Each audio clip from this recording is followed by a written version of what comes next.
Amino acids and protein. This chapter is very important for all the competitive exams like CSIR, NET, DBT, GATE, GATE-B, MSc, BSc, all your like semester examination. So that's one of the important topic, and there is a lot of question which comes in this topic. So today we are going to discuss about the amino acid basically. Amino acid. Amino acid are organic compound that contain both amino and carboxylic acid functional group. जो amino acid होता है उसमें basically एक carboxylic group होता है और एक amino group होता है जिसके साथ एक हाइड्रोजन ग्रुप लगा होता है और एक आर होता है जो कि डिफर करता है different different amino acid. This R group is differ in different amino acid and because of this different amino acid can be formed. Protein are polymers of amino acid with amino acid residue joined to its together by a specific type of covalent bond. तो जो amino acid होते हैं वो basically क्या होते हैं कि organic compound है जिसमें अमाइनो और कार्बोक्सिलिक ग्रुप होता है और ये जो अमाइनो एसिड होते हैं ये एक दूसरे से बाइंड होते हैं through a specific covalent bond और जिससे क्या होता है एक पॉलीपेप्टाइड का फॉर्मेशन होता है जो अल्टीमेटली क्या करता है एक प्रोटीन का जो है वो फॉर्मेशन करता है. जो भी हम प्रोटीन देखते हैं उसका ये फॉर्मेशन करता है. तो बेसिकली कोई एक ये अमाइनो एसिड है कोई एक दूसरा अमाइनो एसिड है और इनके बीच में एक कोवलेंट बॉन्ड का फॉर्मेशन होता है जिसको हम बोलते हैं पेप्टाइड बॉन्ड. जब ये पेप्टाइड बॉन्ड का फॉर्मेशन होता है तो इसी पेप्टाइड बॉन्ड से अल्टीमेटली क्या होता है पॉलीपेप्टाइड बनता है और फिर बनता है हमारा protein. Although over 500 amino acids exist in nature, by far the most important are 22 alpha amino acids incorporated into protein. Only these 22 appear in the genetic code of all life. अभी तक 500 amino acid जो है over 500 amino acid जो है उनको खोजा गया exist करते हैं नेचर में लेकिन उनमें से 22 ही ऐसे अमाइनो एसिड हैं जो कि क्या करते हैं प्रोटीन का फॉर्मेशन कराते हैं. मतलब इसमें से जो 20 अमाइनो एसिड है जो हमारे स्टैंडर्ड अमाइनो एसिड है और दो जो डिफरेंट अमाइनो एसिड है तो इसमें से 22 बेसिकली जो हमारे अमाइनो एसिड है वही अल्टीमेटली क्या करते हैं जेनेटिक कोड फॉर्म करते हैं और अल्टीमेटली वो फंक्शन जो है वो प्रोवाइड करते हैं.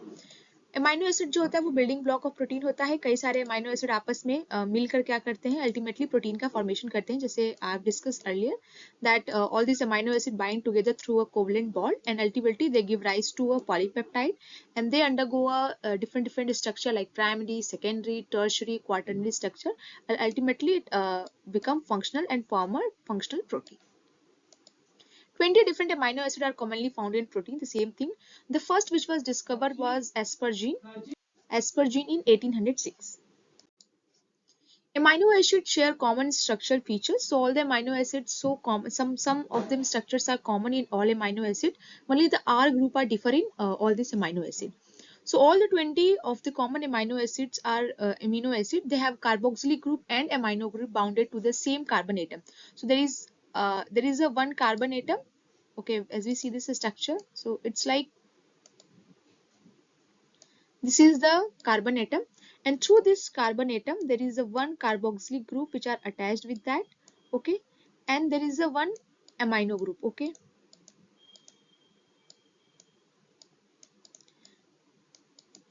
and there is a one hydrogen and there is a R group. Okay, so these R group differ in all the amino acid and these two structures are same in all the amino acids. So they share a same structure in all the amino acids. They differ from each other at the side, the same thing, and which is vary in structure, size, electric charge, and which influence the solubility of amino acid in water. और जो ये R group होता है इसका structure जो है वो different होता है, इसका साइज डिफरेंट होता है, इलेक्ट्रिक चार्ज इस पे डिफरेंट होते हैं. कुछ अमाइनो एसिड एसिडिक होते हैं, कुछ बेसिक होते हैं, कुछ पॉजिटिव चार्ज होते हैं, कुछ नेगेटिव चार्ज होते हैं, कुछ नॉन पोलर होते हैं, कुछ एरोमेटिक होते हैं, कुछ ब्रांच्ड होते हैं. तो अलग अलग तरीके से उनको क्या किया है डिवीजन किया गया है. The common amino acids of protein have been assigned the 3-letter abbreviation and 1 letter. Okay, so whatever the amino acids are, they are this take example of lysine. तो lysine क्या होगा, lysine इसका full name है, इसको 3 letter नाम भी जो है वो दिया गया है, LYS हो जाएगा और इसको 1 लेटर नाम भी दिया गया है जो कि L हो जाएगा. तो इसी तरीके से जितने भी अमाइनो एसिड है उनको उनका अपना नाम along with this एक 3 लेटर का एब्रिविएशन है जो कि पूरे नाम का एब्रिविएशन होगा और इसके अलावा एक सिंगल लेटर नाम से उनको रिप्रेजेंट किया जाता है. There are different properties of amino acid. The first is chiral center.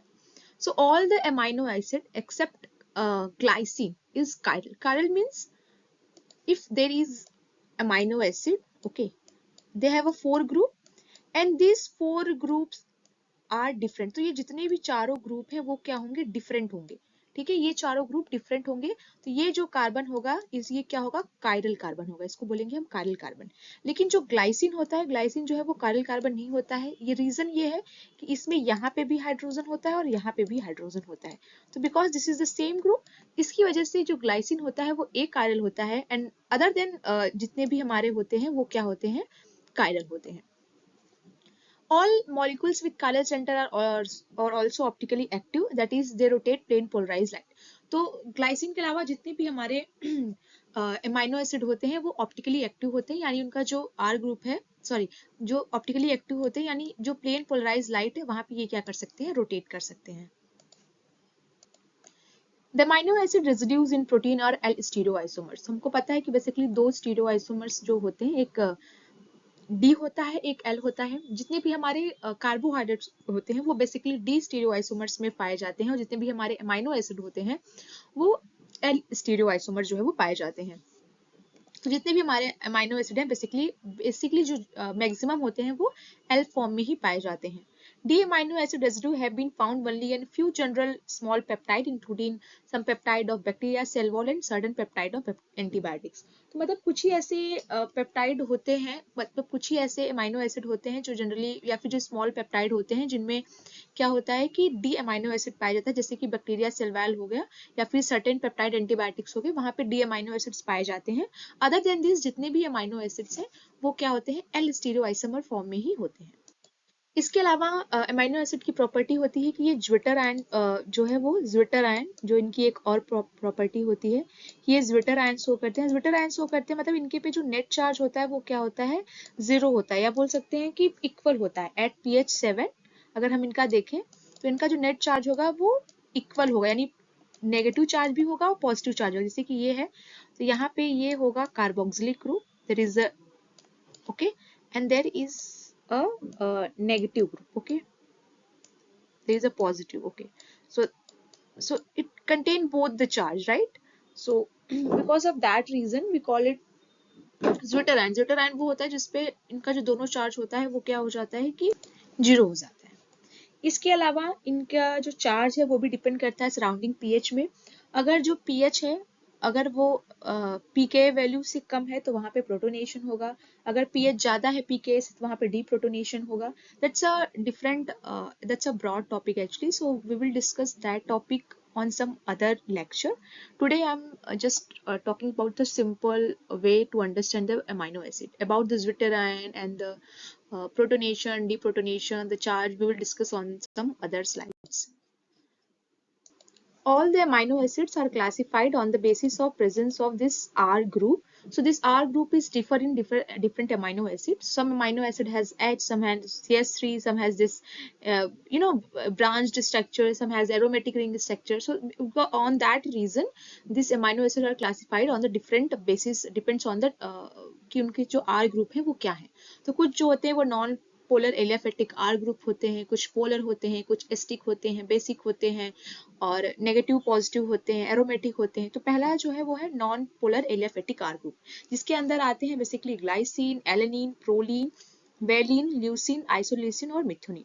Glycine जो होता है वो बेसिकली इसमें सिर्फ और सिर्फ एक हाइड्रोजन ग्रुप प्रेजेंट होता है, इसी वजह से इसको क्या बोलते हैं, एक कायरल बोलते हैं। ये कायरल एमाइनो एसिड के अंदर नहीं आता है। इसी के साथ साथ ये ऑप्टिकली इनएक्टिव होता है। ये कोलाजन हो गया, सिल्क फाइब्रिन हो गया, जिलेटिन हो गया, यहाँ पे ये हाईएस्ट अमाउंट में पाया जाता है। ठीक है, और कई सारे न्यूरोट्रांसमीटर होते हैं, उनका ये इनहिबिटरी होता है। और अगर हम रामचंद्रन प्लॉट देखें तो रामचंद्रन प्लॉट में जो सबसे ज्यादा अमाइनो एसिड देखा गया है वो ग्लाइसिन ही होता है। The next is alanine. Alanine जो होता है इसमें क्या होता है, सिर्फ और सिर्फ एक मिथाइल ग्रुप प्रेजेंट होता है। ठीक है, ये जो है वो ऑप्टिकली एक्टिव होता है। और जो डी एलेनिन फॉर्म होता है वो बेसिकली जो बैक्टीरिया का सेल वॉल होता है, जैसे हमने बोला कि जो बैक्टीरिया का सेल वॉल होता है वहाँ पे डी अमाइनो एसिड पाए जाते हैं। तो एलेनिन बेसिकली वो अमाइनो एसिड होता है डी फॉर्म में जो कि बैक्टीरिया के सेल वॉल में प्रेजेंट होता है। ठीक है, ग्लूकोज एलेनिन साइकिल में भी एलेनिन का मेन होता है कि जो नाइट्रोजन वेस्ट होते हैं उनका ट्रांसपोर्ट करता है मसल्स से रिवर में, तो वहाँ पे एलेनिन का यूज होता है। The next is proline. Proline is basically ये क्या होता है, इसमें सेकेंडरी इम्यूनो ग्रुप जो है वो प्रेजेंट होता है, रिजिड कन्फर्मेशन होता है इसका, ठीक है, अल्फा इम्यूनो ग्रुप प्रेजेंट होता है, ठीक है। और ये अमाइनो एसिड जो होता है, जब हम प्रोटीन पढ़ते हैं तो उसमें प्राइमरी स्ट्रक्चर होता है, सेकेंडरी स्ट्रक्चर होता है। तो सेकेंडरी स्ट्रक्चर में होता है अल्फा हेलिक्स और बीटा प्लेटेड शीट और बीटा टन। तो जो प्रोलीन होता है वो जनरली सेकेंडरी स्ट्रक्चर में, यानी जो हमारा अल्फा हेलिक्स है या बीटा प्लेटेड शीट है वहां पे नहीं देखा जाता, बिकॉज इसका जो ये जो इम्यूनो ग्रुप प्रेजेंट होता है इसकी वजह से स्ट्रक्चर को डिस्टर्ब कर देता है। तो ये जो प्रोलीन होता है वो बेसिकली बीटा टन में देखा जाता है, लेकिन जो अल्फा हेलिक्स है या बीटा प्लेटेड शीट है वहां पे प्रोलीन प्रेजेंट नहीं होता है, ठीक है। और अगर रामाचंद्रन प्लॉट में देखें तो सबसे कम एरिया रहता है वो प्रोलीन का ही रहता है, जैसे ग्लाइसिन का हाईएस्ट रहता है, ठीक है। और इसके अलावा प्रोलीन का जो है वो हाइड्रोक्सिलेशन होता है। जब अगर हम कोलाजन को देखें तो कोलाजन में बेसिकली एक ग्लाइसिन होता है, ठीक है। कोलाजन में भी प्रोलीन जो है वो बहुत ज्यादा प्रेजेंट होता है, ग्लाइसिन होता है, एक एक्स होता है और एक वाई होता है। तो जो ये एक्स होता है ये बेसिकली मैक्सिमम जो होता है वो प्रोलीन होता है, और ये वाई जो होता है ये क्या होता है, हाइड्रोक्सी प्रोलीन होता है। तो बेसिकली ये प्रोलीन जो होता है वो कन्वर्ट हो जाता है हाइड्रोक्सी प्रोलीन में, ठीक है। उसके लिए अलग से एंजाइम होता है, ठीक है, प्रोलीन हाइड्रोक्सिलेज, जिसको ऑटो की जरूरत होती है, एस्कॉर्बिक एसिड की जरूरत होती है, क्योंकि इसी वजह से जब जो कोलाजन, जब प्रोलीन अगर कम रहता है या फिर विटामिन सी की कमी हो जाती है तो स्कर्वी जो डिजीज होता है वो होता है, बिकॉज कोलेजन जो है वो अनस्टेबल हो जाता है। तो इसका मेन रीजन यही है कि हाइड्रोक्सीप्रोलीन जो है वो या फिर एस्कॉर्बिक एसिड है वो जरूरत पड़ती है इस प्रोलीन को हाइड्रोक्सीप्रोलीन में कन्वर्ट करने के लिए। तो प्रोलीन हो गया। इसके अलावा वैलिन हो गया, वैलिन, ल्यूसिन, आइसोल्यूसिन, ये क्या है, ये ब्रांच्ड अमाइनो एसिड है, ठीक है, इसेंशियल अमाइनो एसिड है। और ये वैलिन हो गया, ल्यूसिन और आइसोल्यूसिन बेसिकली जो ब्रांच्ड अमाइनो एसिड होते हैं, जब इनका ये जो तीनों अमाइनो एसिड होते हैं अगर ये बॉडी में बहुत ज़्यादा प्रेजेंट हो जाए, जब इनका प्रोसेसिंग नहीं होती है तो एक डिजीज होता है जिसको बोलते हैं मैपल सिरप यूरिन डिजीज, वो हो जाता है। बेसिकली जो अल्फा कीटो एसिड डिहाइड्रोजिनेस होता है वो एब्सेंट हो जाता है, जिसकी वजह से प्रोसेसिंग नहीं हो पाती है और ये डिजीज जो है वो बनता है, ठीक है। ये जो आइसोल्यूसिन होता है बेसिकली इसमें अगर हम दो एसिमेट्रिक कार्बन जो है वो प्रेजेंट होते हैं इसमें, इसके अंदर दो एसिमेट्रिक कार्बन प्रेजेंट होते हैं, 2s और 3s, ठीक है। फिर नेक्स्ट हो गया मिथोनिन और आइसोल्यूसिन। और हम अगर ल्यूसिन को देखें तो इनका मॉलिक्यूलर वेट जो है वो सेम होता है, लेकिन इनकी जो सेपरेशन होती है वो on the basis of hydrophobicity होती है। तो अगर सबसे ज्यादा हाइड्रोफोबिसिटी देखें तो आइसोल्यूसिन का होता है, फिर ल्यूसिन का होता है, ठीक है। तो इस तरीके से ये प्रेजेंट होते हैं। तो नेक्स्ट इज मिथोनिन। मिथोनिन जो होता है वो सल्फर कंटेनिंग अमाइनो एसिड होता है, इसमें एक सल्फर प्रेजेंट होता है, ठीक है। मेट बोलते हैं इसका शॉर्ट फॉर्म, या फिर एम बोलते हैं जो सिंगल लेटर जब हम एब्रिविएशन करते हैं, ठीक है। ये भी एक एसेंशियल अमाइनो एसिड है, ठीक है। और इसी के साथ जो लेग्यूमेस जो पल्सेस होते हैं वहां पे मिथुनिन जो है वो प्रेजेंट नहीं होता है, ठीक है। और ये प्रिकर्सर होता है इथाइलिन हार्मोन का और मिथाइल ट्रांसफरेज का। The next group is aromatic R group. Aromatic R group ये वो अमाइनो एसिड होते हैं जिसमें एरोमेटिक ये बेंजीन रिंग जो चेन है ये प्रेजेंट होता है। तो पहला है फिनाइल एलेनिन। फिनाइल एलेनिन जो होता है वो एक तरीके का एरोमेटिक अमाइनो एसिड है, ये मोस्ट हाइड्रोफोबिक होता है। और ये बेसिकली फिनाइल एल्निन जो होता है वो प्रिकर्सर होता है टायरोसिन का, ठीक है, और फिनाइल प्रोपेनाइड्स का। ये भी एक एसेंशियल अमाइनो एसिड होती है। जितने भी एरोमेटिक अमाइनो एसिड होती हैं ये एब्जॉर्बेंस शो करते हैं, जब भी एब्जॉर्बेंस लिया जाता है स्पेक्ट्रोफोटोमीटर या फिर जो भी चीज़ें हम यूज करते हैं, जो एब्जॉर्बेंस लेते हैं तो वो बेसिकली एरोमेटिक अमाइनो एसिड की वजह से ही होता है, बिकॉज ऑफ इसमें रिंग स्ट्रक्चर होता है। तो फिनाइल एल्निन जो होता है वो सबसे ज्यादा एब्जॉर्बेंस देता है 290 नैनोमीटर पे। और जब फिनाइल एल्निन बहुत ज्यादा प्रेजेंट हो जाता है तो डिजीज होता है फिनाइल कीटोनूरिया। बेसिकली जो फिनाइल एल्निन हाइड्रोक्सिलेज होता है वो वर्क नहीं करता है, जिसकी वजह से क्या होता है कि जो फिनाइल एल्निन जो है वो बहुत ज्यादा प्रेजेंट होता है और ये फिनाइल कीटोनूरिया जो है वो प्रेजेंट हो जाता है। तो ऐसे जो लोग होते हैं जिनको ये डिजीज होता है उनको ये कहा जाता है कि आप ऐसे फूड्स खाएं जिसमें फिनाइल एल्निन जो है वो कम प्रेजेंट हो। तो ये हो गया phenylalanine. The next is tyrosine.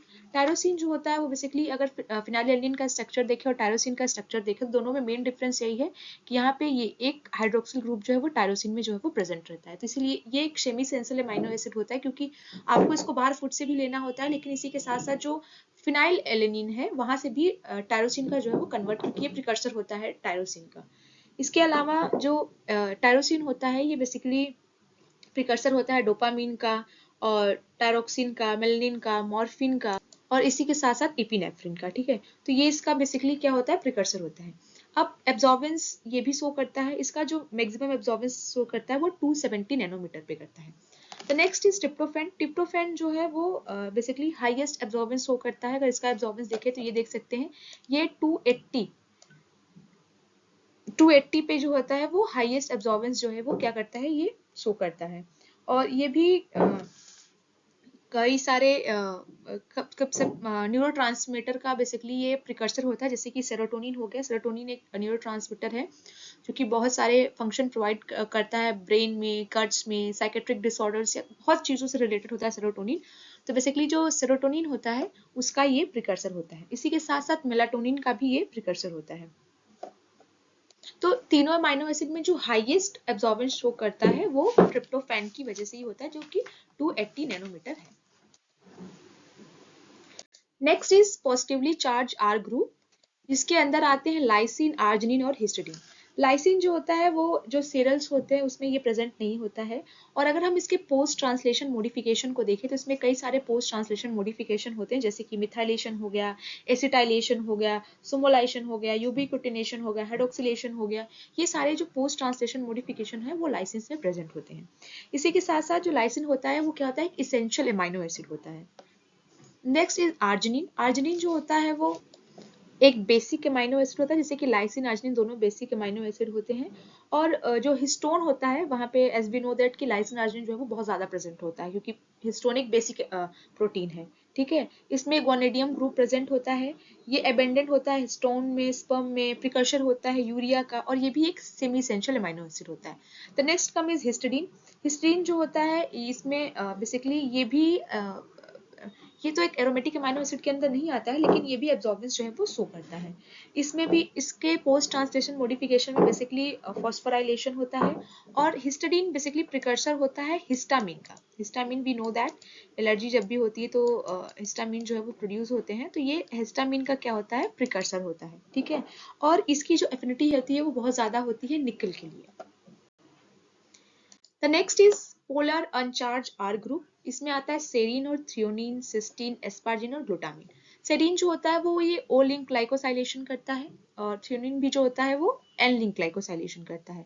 और सेरीन और थ्रियोनिन दोनों में ही पोस्ट ट्रांसलेशन मॉडिफिकेशन होते हैं, जिसमें फॉस्फोराइलेशन होता है, इसमें फॉस्फेट ग्रुप जुड़ता है। थ्रियोनिन में भी 4 स्टीरियोआइसोमर्स होते हैं, एक 2s होता है और एक 3r होता है। The next is asparagine. Asparagine भी जो होता है वो एन लिंक ग्लाइकोसाइलेशन जो है वो शो करता है।